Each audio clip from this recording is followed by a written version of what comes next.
Na-appreciate naman ni Jeff Van Gundy ang ginawang pagbubuhat noon ni LeBron James sa Cavaliers way back 2018 NBA Finals. Ayon pa mismo sa former head coach na si Jeff Van Gundy at kabilang sa mga pinagkakatiwalaang analyst at broadcaster ng liga, itong si LeBron James daw ang mayroong pinakamabigat na trabaho. Walang sino mang tao sa mundo ng NBA ang nagbuhat ng ganun kabigat na koponan sa finals kung saan wala nga raw itong gaanong tulong na nakuha. Pero ganun pa man ay nakapasok daw itong Cavaliers sa NBA Finals at kinalaban ang Golden State Warriors. Ayon ba mismo kay Jeff Van Gundy, sa puntong iyon na ginawa iyon ni LeBron James, iyon daw ang pinakamagandang na-accomplish niya sa kanyang career at wala na siyang magagawang mas magandang achievement pa doon. Naging memorable ang pag-angat nitong Cavaliers simula nang dumating itong si LeBron sa kanila at nakapasok sila sa maraming finals mga idol at kanilang kinakalaban noon ang Golden State Warriors. Sad to say, sa kanilang apat na pagtatapat ay nabigo silang maipanalo ang 3 doon. Ngunit ay kanilang nagawa naman yung pinakamagandang comeback sa history ng liga sa kanilang paglaban naman versus Celtics na siya naging daan para makapunta sila sa finals.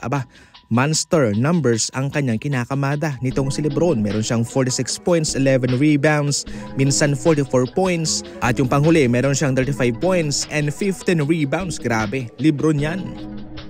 Na-demote naman si Doris Burke mga idol sa number 1 broadcast team ng ESPN at ngayon ay napunta na lamang sa pangalawang team. Gumawa ng kasaysayan si Doris Burke nung nagdaang season sapagkat siya ang kauna-unahang babaeng nakapasok sa ganung level ng broadcasting at kabilang pa siya sa mga nag-cover sa 2025 NBA Finals.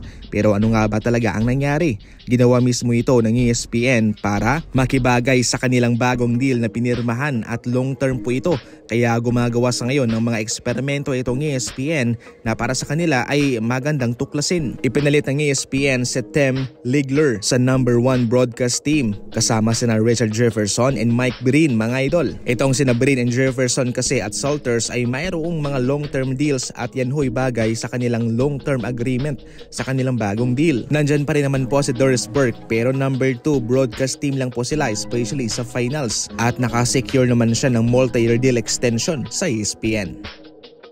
Pumutok ng 43 points itong si Markkanen at meron pang 7 3-pointers sa kanilang panalo versus Great Britain. Marami ang nagtatanong kung bakit nga ba nagagawa yan ni Markkanen na tumala ng 43 points sa loob ng 23 minutes. Well, isa lang po ang paliwanag dyan. Diyan sa kanilang team sa Finland, siya mismo ang pinapasahan, siya mismo ang naunguna, siya ang bidaman. Hindi biro ang 43 points sa loob ng 23 minutes. Kung sa NBA yan ay napakalaking achievement yan. Pero syempre dyan sa kanila ay normal lamang po yan. Doon kasi sa Utah Jazz, ang NBA team ni Markkanen ay marami silang nagko-contribute sa scoring. Kaya hindi yan minsan nagagawa nitong sa Markkanen. Kung magagawa naman niya ay bihira lamang talaga.